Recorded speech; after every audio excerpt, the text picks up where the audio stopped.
This is Marco Reus. This is Shinji Kagawa. This is Nuri Shahin. Hello, this is Jadon Sancho. And you're listening to the Yellowwall podcast.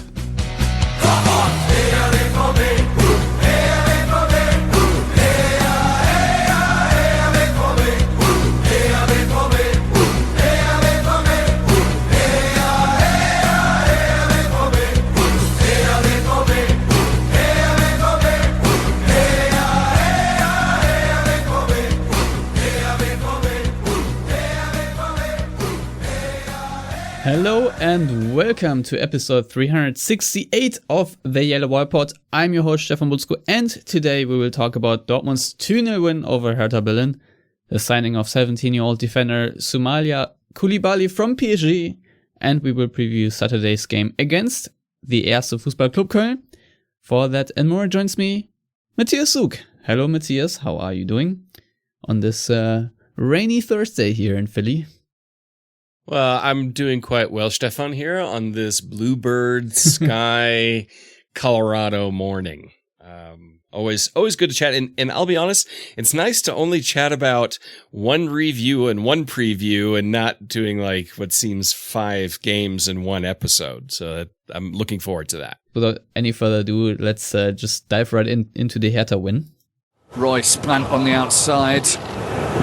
It's all a little tight. Brandt's gone for it on his own. Oh! Brandt scores a missile to put Dortmund in front out of absolute nowhere. He teed it up, he chose his spot, and a goalkeeper who made a world-class save in the first half has made a bit of a world-class blunder there. How did that get past him? Haaland couldn't take the ball with him. Moukoko can, though. He wants to go all the way. That's what he likes to do, because he's very, very good at it. Youssoufa Moukoko scores his 3rd goal of the season. I think that was a very enjoyable game to watch, in the sense that after a Champions League game against Sevilla, which is a highlight match for Dortmund, that they sort of cruise to a win against the team from the nether regions of the Bundesliga. Julian Brandt scoring in the 54th minute, and then Youssoufa Moukoko putting the lid on in the first minute of stoppage time. Obviously, the 3rd goal for Moukoko, as the commentator just said, and Julian Brandt scoring his 2nd goal. A bit lucky maybe that Rune Jahrstein was a bit surprised by the swerve of the ball, but Matthias, I expected more excitement from the guests. Yeah, I mean, if we inject a little bit of a German lesson here, Hertha hat nicht stattgefunden. So Hertha did not take place. They were there physically. Obviously, Marco Reus can attest to the fact that they were physically there. But other than that, they weren't really there. I mean, all the stats, Dortmund had 72% possession. Hertha had, depending on which site you look at, either 3 or 4 shots, but not a single one on target. Every shot came from outside the area.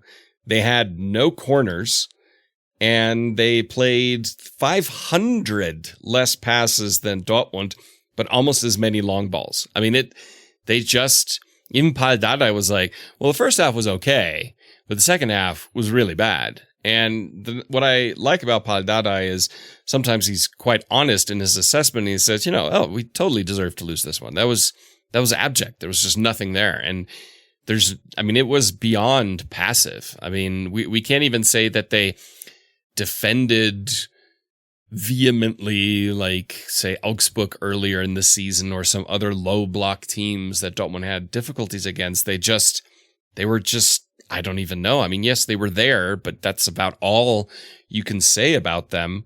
I was very surprised that they were that passive. I thought there would be a little bit more pushing Dortmund, knowing that Dortmund has tired legs, can't rotate a ton, and had a very emotionally and physically draining match against Sevilla, and they just didn't take advantage of that. I think if Hertha is still in the Erste Bundesliga and Paul Dardai is still the manager next season, in the similar type of scenario, we're going to probably see a more aggressive Hertha, but at this point, I think it's very much up in the air whether or not they join Schalke in the 2nd Bundesliga next season, because They need to do much better. And you can go to Dortmund and lose. I mean, that's what everybody always says. You can go to Dortmund and lose. You can go to Bayern and lose. But there's a way of losing. And this was just, I think Paul Dardai once was the manager that quoted the term, was talking about Männerfußball, men's football. I don't know what this was, but I don't think that quite lived up to his expectations, to say the least. Yeah, I think that was the least courageous appearance of a side in the Westfalenstadion this season. The lack of anything from Hertha going forward was just shocking, but at the same time, I mean, Dortmund did rather well to win the ball back. I mean, they had the midfield of Dahoud and Bellingham in front of that. Julian Brandt. And I thought they did rather well, especially Jude Bellingham. I think he's grabbing a lot of headlines right now, deservedly so. To me, once again, maybe a man of the match candidate, just because the absolute hustle he's showing, and he's making it really tough for opponents to unfold and unfurl. And a lot of would-be chances that Hertha could have had were extinguished by Bellingham and his ilk. So, defensively, I think Dortmund can be very happy with that. The Infogol app had an expected goal value for Hertha of 0.09, which I found quite funny. I think the Bundesliga had a value of 0.7 for Hertha, which I didn't quite get in FBref. The StatsBomb stats is at 0.4. So yeah, from the 4 shots that Hertha had, or 3 or however many, 2 were blocked as well. So yeah, I don't really remember too many instances where Hertha were really dangerous. I think there was one moment where they could have maybe had something. I don't know if it was the Mittelstädt chance in the 24th minute or something like that, but otherwise, it was just bad. And Dortmund, I think, played the perfect game after the Champions League quarterfinal qualification. That you just play very professional ball, very serene, very mature. I think they didn't lose their cool. They were very patient. I mean, it's not the most beautiful game to watch, but I think you don't need your heartbeat rates to go into the sky. You just want to watch a very calm game, and Dortmund did just that. So I'm really content with it, and it was interesting that Terzic after the game explained Dortmund's tactic a little bit, because I was wondering during the game why Erling Haaland was so quiet, because in the Champions League, obviously, he shows an entirely different posture, I would even say. And this time he looked a bit tired, a bit abject even. And he explained after the game that was sort of Dortmund's plan to basically have him just stand around up front and bind 3 Hertha players and open up the spaces for the fullbacks. And especially also with Brandt and Dahoud to, bind some Hertha players. So the whole game plan was basically give the ball to Moret and hope he does something with it. And I think if you look at the attacking zones, there's a screenshot from the 35th minute that shows that Dortmund had like 65% of their attacks go over the right side. And I think Moret got some extra praise by Terzic after the game as well, where he said that basically the recent results have a lot to do with Moret's ascent. Matthias, explain yourself. I'm right. No, I mean, yes, I've taken some shtick from you and others about my criticism of Matteo Moret at a time when he was really, really bad. And I stick to those criticisms. He was really bad. He was a complete defensive liability.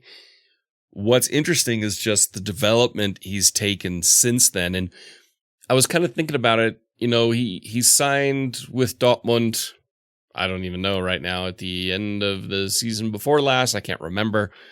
But he really didn't feature much. We were like, oh, what's Moret? I mean, he's just in the second team. He's not doing much. Well, from those first matches when he did play, what proves he was nowhere near ready to play Bundesliga level football, because in the beginning, he was really bad. He's come on leaps and bounds, and I think a lot of that has to do with just the overall development of the squad under Edin Terzic and the nature in which they're playing. They're less passive. They're a little bit more on the front foot, a little bit more aggressive. And I think that suits his style a little bit more because he's not put under as much pressure in his own defensive third because he's not the most physically imposing. He's definitely not good in the air because he's, like 2 feet tall. But the technical abilities, he doesn't have Hakimi's speed, but he's got a decent amount of pace about him. He has good vision with the ball, so it's kind of like a Guerrero on the other side as far as a playmaker goes. And, Guerrero, it took a while for him to arrive, and Guerrero still has defensive liabilities, but that's not his strong suit. His strong suit is a playmaking fullback, and I think Matteo Morey kind of falls into that same category. It's still going to be a little bit, and our sample size of good matches is still a little short or small, but it's definitely trending in the right direction. And what I will now say is, revising my statement that Dortmund need to look to strengthen both fullback positions. I think they just need to strengthen the left back position as far as a quality replacement for Guerrero or backup. Nico Schulz, I was thinking about this during the game, who's also improved over the last couple of matches. If Nico Schulz would have cost 5 million euros, he actually would have been a perfect signing. He's a serviceable backup. He could jump in and do a job. For 25 million, isn't probably a little bit. That's what skews that whole thing. And what you mentioned about Terzic's tactics as far as using Haaland to bind Hertha, well, Hertha played into it by man marking him so tightly. So it was the perfect storm for Dortmund. And yeah, it was.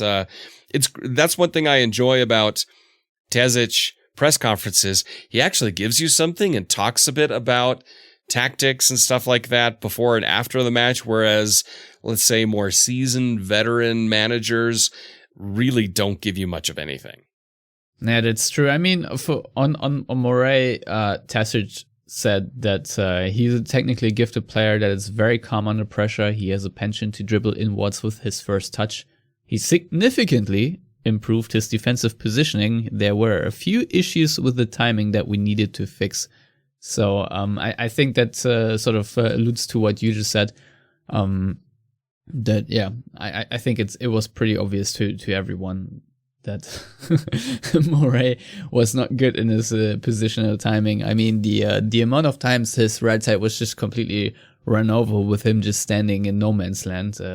It's just too damn high. So I'm glad that this was a quick fix, because otherwise, as you said, if a player makes these kinds of mistakes continuously and does not improve, he just can't play in the Bundesliga. That's just not good enough at all. He, can maybe play at Schalke, but then you won't stay in the Bundesliga.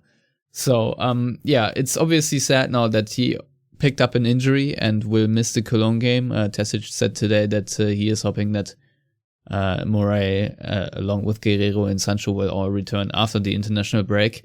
At least return to team training. I don't know if they will be all ready to play, but that's a bit of a shame. Obviously, Mats Hummels also had to go off, I think, with a muscle injury, but he should be fine for the Cologne game. And obviously, Marco Reus is also doubtful for the Cologne game due to that really harsh foul by Darida. And if I remember correctly, he actually got treatment on that ankle before the foul. Matthias, I think the straight red card and the 3-game ban are very deserved. I don't know what Darida was really thinking. It's just a shame that Marco Reus continuously, throughout his career, has to suffer these kinds of fouls. And it's apparently nothing is broken really, but it's a very painful ordeal for him, which is why he is doubtful. I don't even know if he can get into his shoe right now or something like that. How did you see this foul, and how much did you cringe when you saw it happen? Well, I mean, without fans in the stadium, you could definitely hear the pain in Marco Reus, the screaming. And, unlike Antonio Rüdiger against Atletico Madrid, Marco Reus actually got hurt, and there was no play acting. Darida with a stupid foul. I mean, stupid. There was no chance he was going to get to the ball. It was lazy and dumb. And it's interesting because the foul and his reaction did there was a little bit of debate about it. I had a debate about it on Twitter with Phil Bonney, who was actually commentating on the match, as well as Kevin Hatchard, another Bundesliga commentator. And, they maintained it was dumb and not malicious, given how Darida reacted right afterwards. And if I take my emotion out of it, which they obviously could, and I couldn't in that moment, in reviewing it, I tend to agree. Darida showed immediate remorse. It's like he did the tackle, and even before Marco Reus started screaming, he was up and like apologizing. Like he knew what he did was idiotic. And he's not known for that kind of stuff. I mean, there are players in the Bundesliga over the last 10, 15 years that will do that kind of stuff because they're just dirty. He's not that. He's not a Mark van Bommel type player who will just do that kind of stuff. So in that case, I think the 3-match ban fits. I think all indication is Marco Reus may be even able to play before Darida is allowed to play again, and I'm okay with that. I mean, there are fouls like that where part of me is like, if everybody was 100% honest all the time in their evaluations, his ban should at minimum be as long as the player who he injured is out. Now, obviously, that's unrealistic. You don't do it that way because people can manipulate things. But at the end of the day, I think the ban fits the crime, and Darida definitely showed enough remorse, and hopefully he won't do that, whether it's Marco Reus or somebody else, because there was no point to it. It wasn't near goal. I mean, it was just bad and definitely worth the straight red card. Yeah, definitely. I mean, there's not really much up for debate there. The one thing we can debate is obviously whether Rune Jahrstein had a good game or not, because he didn't save that swerve ball from Brandt, or the Flatterball, as we like to say in German, and then he was nutmegged by Moukoko.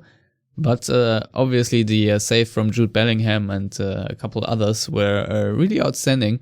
So Matthias, what can Jude Bellingham do better in that chance where I think it was sort of a textbook finish. He put the ball to the near corner against the direction where the goalkeeper is going, and then obviously Jahrstein had a good reflex, and his hand sort of just punched it away.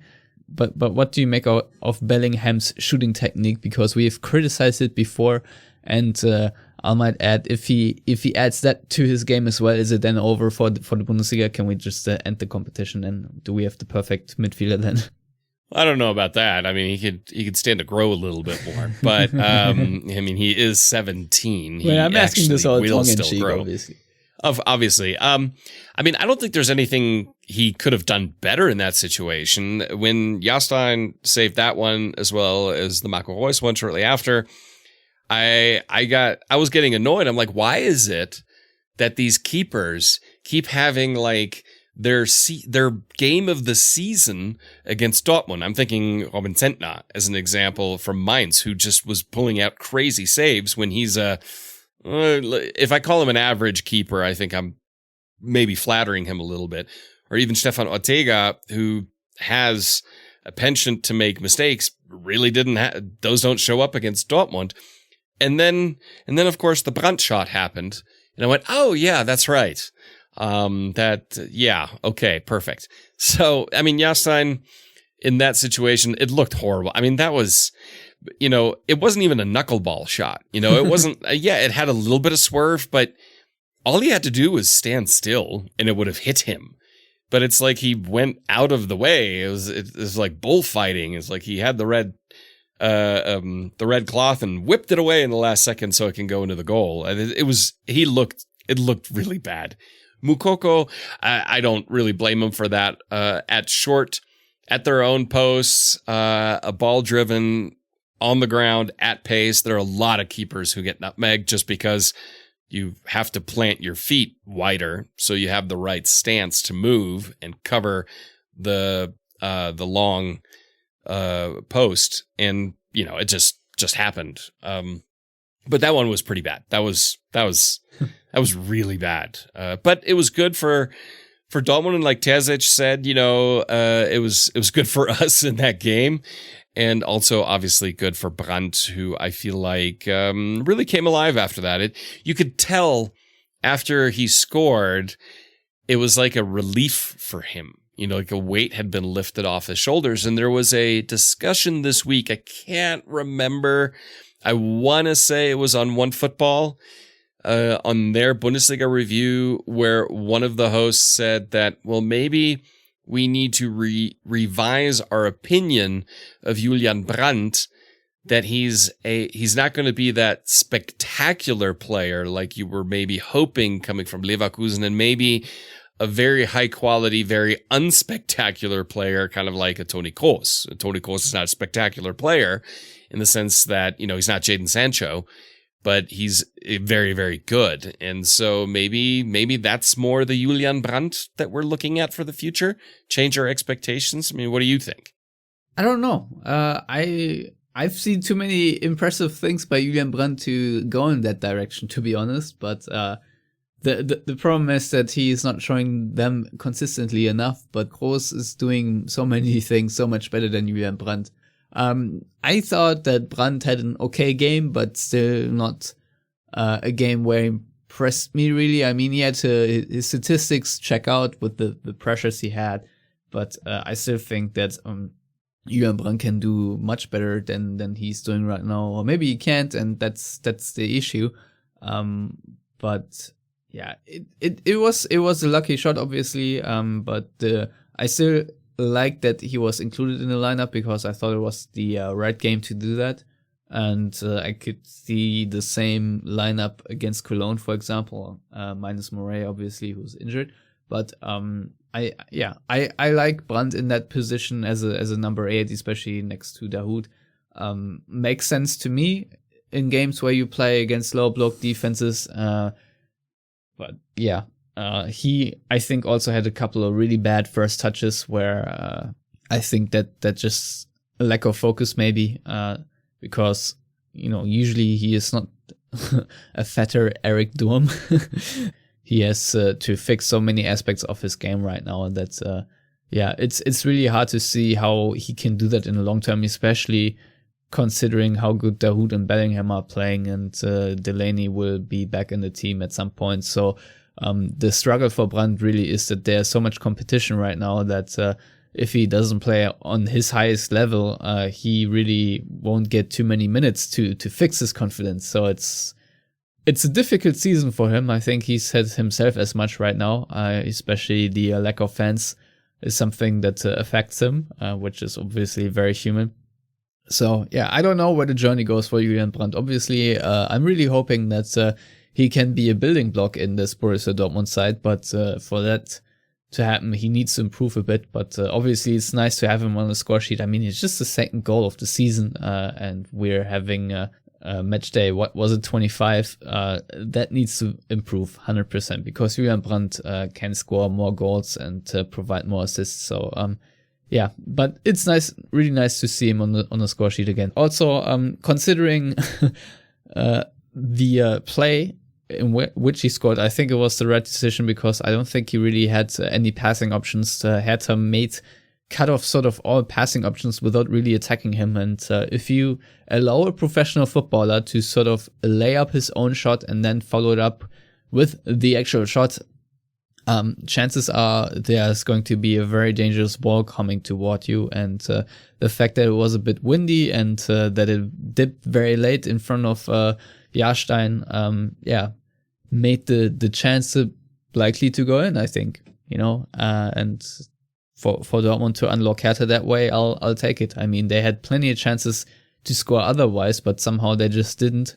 I mean, I think Reus even had the clanger free kick against the crossbar, but I think Jahrstein would have had it if it had gone lower.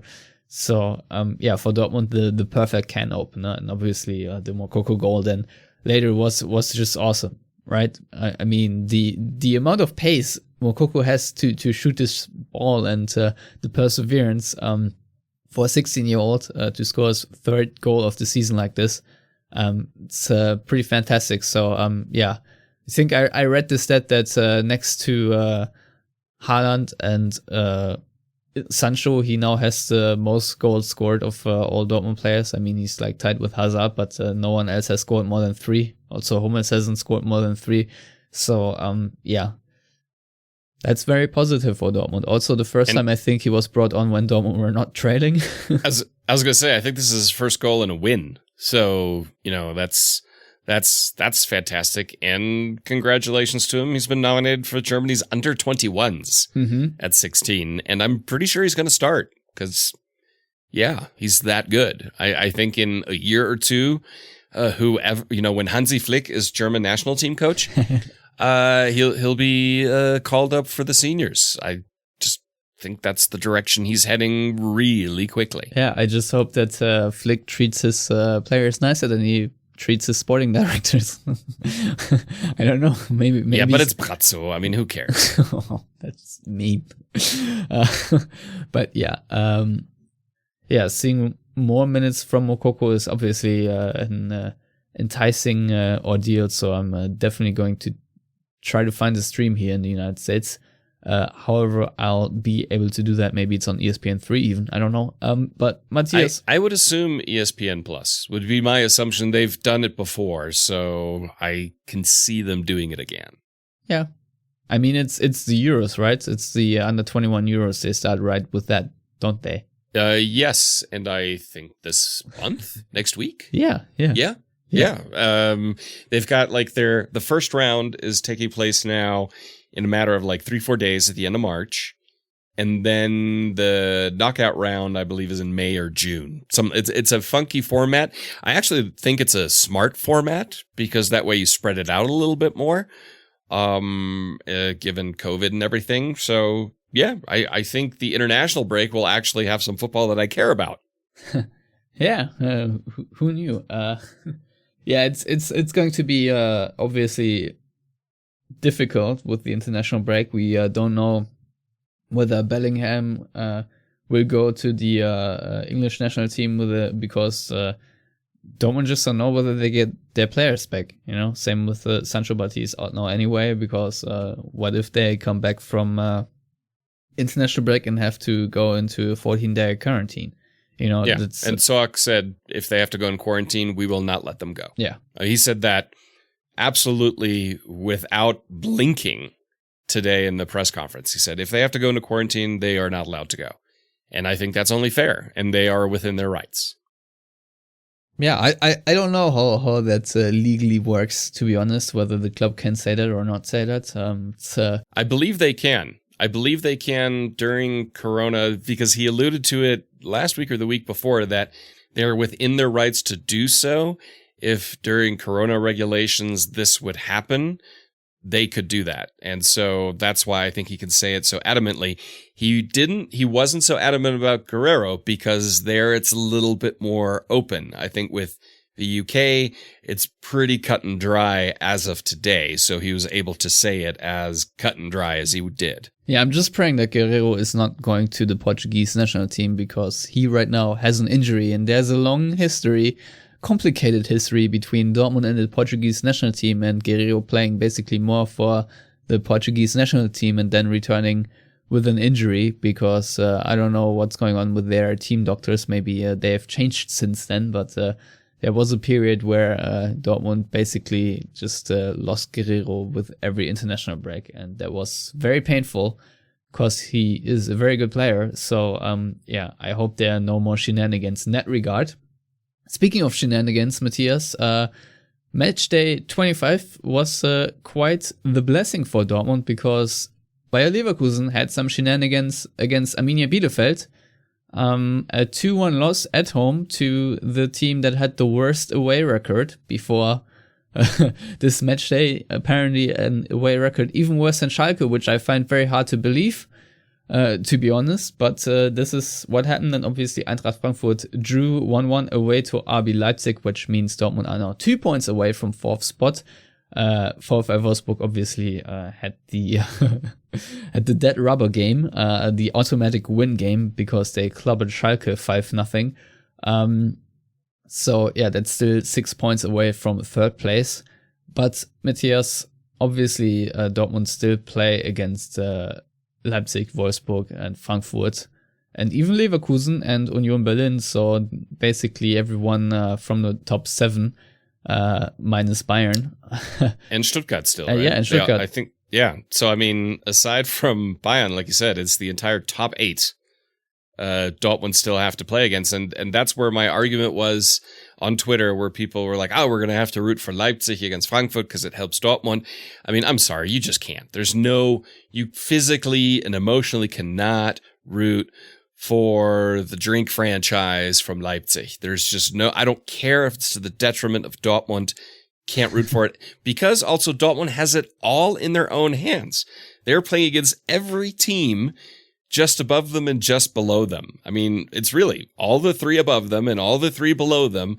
Dortmund still has to play against this season, so it is all in their hands. So they don't need Leipzig's help, and I would turn it down every time. Yes, April will be quite the month for Dortmund, obviously. I'm looking forward to it. I feel like this 1 week here between Berlin and Cologne is like a bit of a, I don't know. I feel like the tension has fallen off. I hope that's not true for Dortmund themselves. It's just true for me because I've done pretty much nothing in regards to football this week and had my focus entirely elsewhere. So I feel like people can hear it the way I'm trying to bullshit myself through this episode. But Matthias, I still find it very funny that Leverkusen right now are in 6th place and Peter Bosch's side is losing to Arminia Bielefeld. Because if we remember when Favre was fired and Terzic was installed as his replacement, Peter Bosch and Bayer Leverkusen gained first position in the Bundesliga. So I find it interesting that good old Bayer Leverkusen, who I actually expected to go on a run now after beating Gladbach 1-0. And then I think in the next games they also play like Schalke and Berlin and all the other lower ranked teams in the Bundesliga. So it's quite a surprise, but also not a surprise that Leverkusen bottled it this way. And I must say, Bielefeld, the counterattacks they played really well, but at the same time, Leverkusen just must defend better. So thank you, I guess, is what. And Ortega. Ortega had some brilliant saves. Leverkusen, they're on a free fall, which is kind of interesting to watch. It's not something I expected, and I think putting all the blame on Bosch isn't fair, but there's a good chance that this may be his last season at the Bayer Arena. Yeah, we will see, and obviously we put basically Berlin now, or they put themselves, really. I mean, Berlin only have themselves to blame for this abject performance on the relegation spot. Mainz beating Freiburg means they are now, they're still on a direct relegation spot, but at least they're level on points with Hertha, both have 21 points, and above that are Bielefeld and Cologne with 22 points. So, it's going to be an intriguing relegation fight. The only thing that's decided really is who is first and who is last, I think. I mean, Bayern are 4 points ahead of Leipzig, but I don't really think they're going to throw this championship away, I'll be honest. And Schalke, obviously the deadest team of all teams ever. Schalke players are cramping, like starting at around the 60th minute. Apparently their fitness staff is just horrendous, and I think they even didn't they fire the athletic start somewhere this season and hired the Felix Magath guy. I don't know. They fired so many people this season. It's really hard to keep track. I mean, that's true. The amount of severance pay that Schalke is dishing out after this season, during the season, it definitely doesn't help their financial situation. I mean, honestly, they should have just stuck with David Wagner. I think at this point, David Wagner would have gotten them, another win maybe. I don't know, but they definitely would have saved a ton of money. Definitely. I mean, I've read today that their budget for the second Bundesliga will be 30 million. So that's not a lot. I don't know how budgets go in the second division, but considering where Schalke are coming from, if you look at the last 5 years, that's really not a lot. So good luck with that. That's all I say. In the meantime, Dortmund today announced the signing of Soumaila Coulibaly, a French defender from PSG. He will sign a 5-year contract. He's 17 years old, and he arrives at Dortmund with the torn ACL. That's obviously another signing for the future. He said in the official press release, "I'm absolutely delighted at the prospect of playing for such a tradition-steeped club. I'm grateful for the training I received at Paris Saint-Germain, but I believe this move is the best step for me. And he added, I had offers from other clubs, but once I'd spoken to management at Borussia Dortmund, I immediately knew this was the right club for me. I can't wait to get started at my new club. According to Spock's PSG sporting director, Leonardo tried to offer him a 3-year professional deal because so far he only had a non-professional deal with them, and hence Dortmund only have to compensate PSG for their player development and not pay a transfer fee. And Coulibaly is 1 meter 90 tall and he is left-footed, so a bit like Zagadou, maybe not the absolute unit, and his nickname is Zumi. So, Matthias, what are you making of this deal of the 17-year-old prospect from PSG? Well, I mean, Dortmund are taking a little bit of a risk because an ACL injury, as someone who has had an ACL injury, is not something you trifle with. The advantage he has is 17 years old. So, you know, you're going to recover much quicker. I think having someone like Zagadou there, I mean, maybe he also spoke with Diallo, who is at PSG, to kind of get a feel for Borussia Dortmund. It makes sense. Dortmund, obviously, with players like Haaland going there, that's a big deal. Sancho, Bellingham, and so on, that he can see that this is a club that can help him achieve the next level because they'll actually play him. At PSG, he just won't get the time. I mean, they may have loaned him somewhere in France, but this is a more secure spot for him. And, you know, for Dortmund, if he doesn't pan out, I'm pretty sure there are clauses in there that have to do with insurance and with injuries. It's not like he's going to make a ton of money. And it's just another one of those youth prospects or very talented young players to add to the mix, like the player from Ajax, whose name I always forget that they signed not too long ago, the 16-year-old. So these are players for the future. And my assumption is, you know, train with the first team, play with the second team at the beginning of next season, depending on how his injury rehab goes. And then we'll just kind of see. I mean, it's a nice sign that he's picking Dortmund over even staying at PSG. So, yeah, I mean, it's kudos to Dortmund. I like Dortmund getting those talents. I don't want Dortmund to continuously have the reputation as a development club, because at some point you just become Southampton, and that's not what Borussia Dortmund is, and that's not what Borussia Dortmund is striving to be. But obviously this is also in a financial plan. You know, I mean, Sancho didn't cost a lot of money. He's going to bring in a ton of money. Haaland, he wasn't cheap, but he's going to bring in a lot more than he cost. And Bellingham the same way, and then Gio Reyna and so on. Pulisic, obviously we saw that. So it fits that mold, while Dortmund are also adding players that are more established, veteran, and quality as well. So if you balance that out, I think it's a great step forward for both player and club. Well, in general, I'm hoping that he will have more health in his career than Dan-Axel Zagadou, because Zagadou has been injured a lot recently, and that's really hampered his prospects, because I think Zagadou could be much further in his development than he is right now, because he's been held back by all these injuries. You always see when Zagadou plays what kind of player he can become. But I mean, I think he's either 21 or 22 already, and he could be on a much higher level. I feel like he's still a bit in the prospect category, but other players at his age already made it much further and are way more established. So that's obviously a bit of a shame. And I don't know how much of a fight there will be between Coulibaly and Zagadou, because they're both left-footed. They're both sort of playing for the same position. I also don't know what the plans for Dortmund, for Zagadou are at Dortmund. Obviously, there will be some turmoil at the center-back position in the near future. I mean, Hummels can't play forever. I don't know whether Akanji is going to leave soon.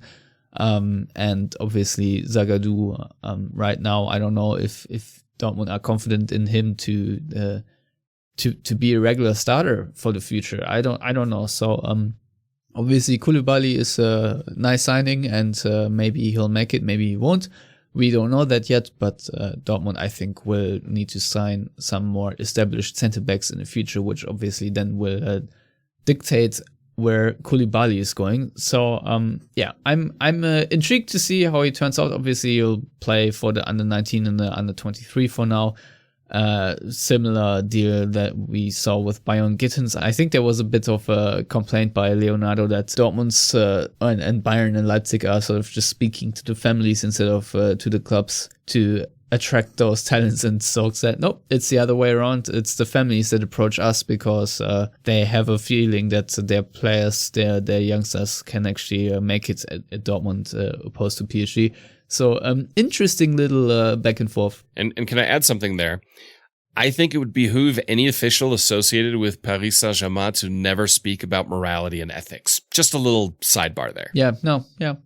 I think we can end the Coulibaly segment on that part. Matthias, because Dortmund are playing against Cologne, and that is a team that they could not beat in the home game because set pieces.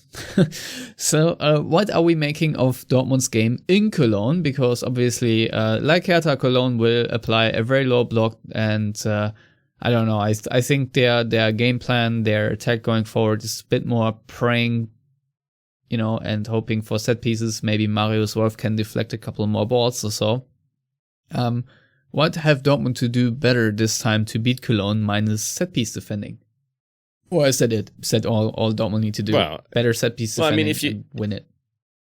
If you look at the first match, if you take out the set pieces, that was kind of one of those matches where Dortmund should have won it. I mean, they weren't outplayed by Köln. I always say the match against Augsburg, Dortmund deserved to lose that one. Köln, they didn't deserve to lose it in the sense of beyond the two set pieces. Köln did very little. I expect even less from Köln this time around because Köln are also in a free fall. It's only been a few weeks ago when it was nobody even mentioned them in regards to a relegation fight, and they are right in the middle of it. And Gistol, it's reported that if they lose to Borussia Dortmund, he's out. That never bodes well for playing well in a game like that because the pressure is high on the coach. It's not really high on the players, but it's high on the coach. And that's the thing there. I mean, make sure you know where Skiri is. I think that would really benefit Dortmund on set pieces. Don't give up stupid set pieces. Play like you did against Hertha. Hertha didn't have a single corner. I don't even know if they had a free kick in Dortmund's third. If you can play like that, if you can eliminate that and not do the stupid foul in your final third, I'm looking right at you, Emre Can, then you're not going to have those issues because outside of that, there's just not a ton there for Köln, and I think they're looking at it more of, let's just not lose this game versus win it. If they happen to do a smash and grab and get something out of it in terms of a win, great, but that's not what they're banking on. So I expect it to be maybe a little bit less passive than Hertha, because you can't really be more passive than Hertha, I think. But it's not going to be, significantly more than Hertha. So I think, and Dortmund are full of confidence. They're playing better. They've learned to deal with a low block, uncomfortable teams, which Köln is both, better than they were just 6 months ago. So my confidence is higher. I still think Köln could cause problems if set pieces do exist, even though it feels like Dortmund are doing a little bit better there. Not worlds better, but they haven't conceded the same goal twice in a game for at least a few weeks. So I think this is one where Dortmund, brimming with confidence, can go into it with that confidence and kind of right the ship and do the old, speech of we owe them from the last time. Whereas Köln's coach, Gisdol, would be more like, please guys, show up so I don't get fired today. Yeah, I think the key stat from the Hertha game, there are several key stats, but that I would like to see in a similar vein against Cologne is a possession stat, where Dortmund had 72%. Obviously, you can get sucker punched when the other team only has 28%. We've all seen that and these upset wins. But in general, I think Dortmund really minimize the risk if they just keep the ball for longer stretches of the game and keep it away from Cologne. So they don't even get to really start any counters or win set pieces in dangerous areas. In this part of the season, I don't really care if Dortmund, entertain everyone to the fullest extent. I just want a win as dirty as possible, to be honest. And if that means they play a lot of keep ball and make this a boring affair and then score the 1 or 2 chances they get or even more, that's fine by me, to be honest. And I must say, the game against Hertha was not a chance festival, but at the same time, they could have put this game to bed much sooner as well. And maybe against Cologne, they do a better job. I mean, for starters, they finally had a full week to recover and recuperate. And I think that really helps Dortmund against this Cologne team. I think Terzic warned a little bit as what Cologne do well is that they do not play low block for like 90 minutes, that they have some phases of pressing in there, which they showed against Bayern and Union Berlin. But yeah, right now Cologne are not a really good team. I mean, I think they have the 3rd worst attack in the Bundesliga. I think they've only scored 23 goals. Arminia Bielefeld have scored 20 and Schalke have scored 16. And their defensive woes are also right on point. They have conceded 44 goals, which is the same amount of goals that Mainz and Arminia Bielefeld have conceded. Only Hertha and Schalke are worse in that regard. Hertha have conceded 45 goals and Schalke, obviously. Matthias, how else could it be? 66 goals after 25 match days. And Schalke now have the very nice and round goal difference of minus 50. So that's all you need to know about Schalke. But Cologne, not really a side that's impressing with any sort of football. I can't remember a Cologne game where I was like, they're playing some interesting, intriguing football here. It's Gistol ball. I mean, think about it.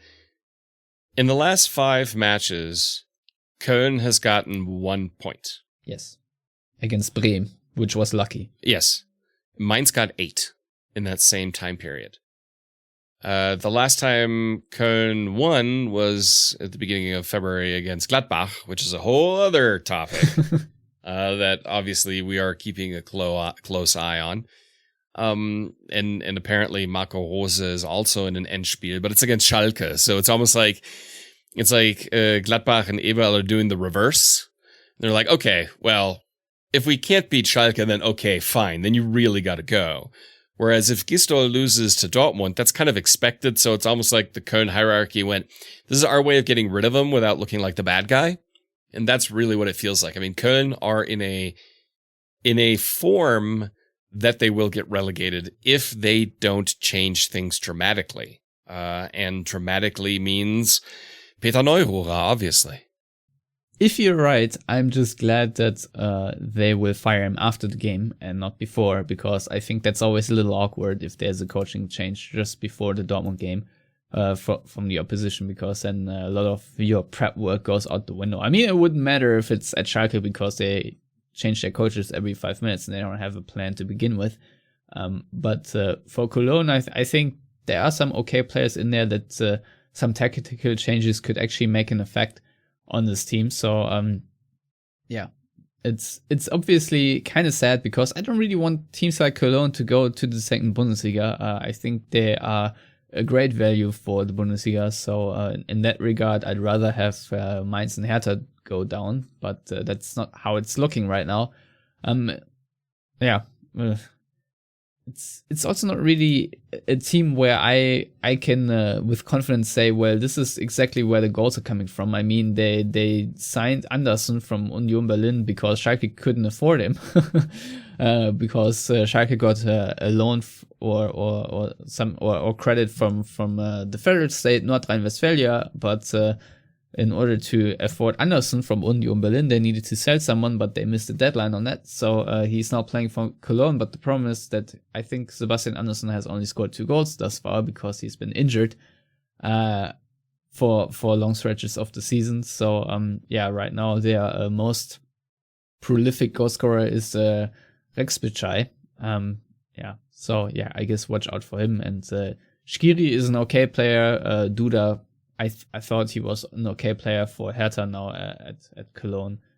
He has 3 goals and 4 assists. It's an okay Duda season, but it's not like he is the great playmaker some people thought he was going to be. And then obviously you have Marius Wolf, who I think recently played as a right back, which apparently did not end too well. So yeah, it's going to be an interesting game because Dortmund need to once again play against the opponent with a low block and see how they fare, and whether they confirm what you just said, that Dortmund can adapt against these opponents better now, because that's really these kinds of game that Dortmund need to pick up all points from now. There's no margin for error. Anywho, enough about Cologne, Matthias. What do you think will the scoreline be at the end of the day?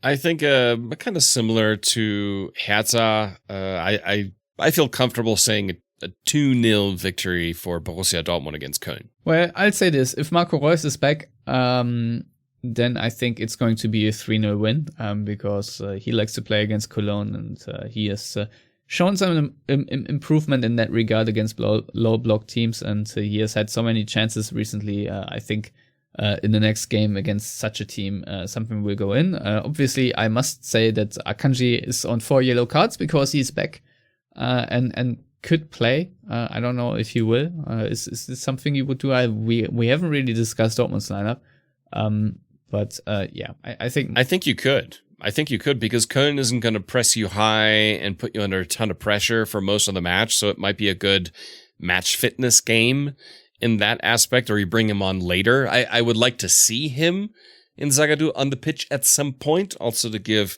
Hummels and Can a bit of a rest.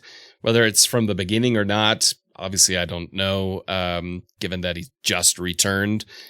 But Köln is the kind of opponent I would rather see him start and get some, shake the rust off against Köln than against Eintracht Frankfurt or VfB Stuttgart, which are going to be significantly more difficult matches. Yeah, that being said, I don't think Emre Can has done too bad of a job in this position. I thought that was also very solid. So I don't know if Terzic will change the center-back position, because that's something you don't usually do. Meunier and Schulz, I think, are set, and then I don't know if we'll have Dahoud, Bellingham and Brandt, or whether Delaney rotates back in, and then obviously, I don't know if Reina starts instead of Royce, or maybe even start Moukoko next to instead of Royce. I don't know. I think he's ready for that level. Every time he comes on, he's showing that. So I wouldn't have too many problems. The real problem for Dortmund is that too many key players are injured right now. I mean, Guerrero, Moret are out, then Sancho is out. And Witzel also out.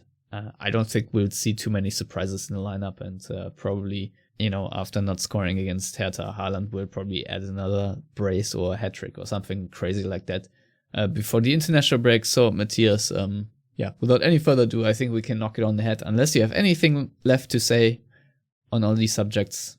If not, no, I'm good. All right, then, please tell our listeners where to find you on the internet, and then I'll do the outro.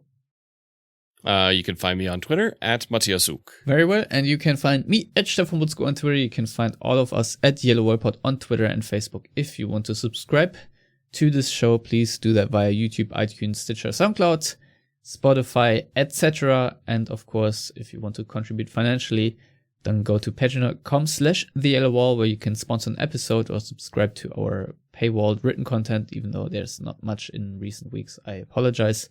I'll try to ramp that up again. And I don't know if there will be an international break podcast, maybe one or two. I don't know, because I'm a bit busy right now. But if there is, I'm sure there are several listener questions. And of course, there are plenty of transfer rumors to discuss, whether we'll actually see Haaland go to Chelsea for Timo Werner.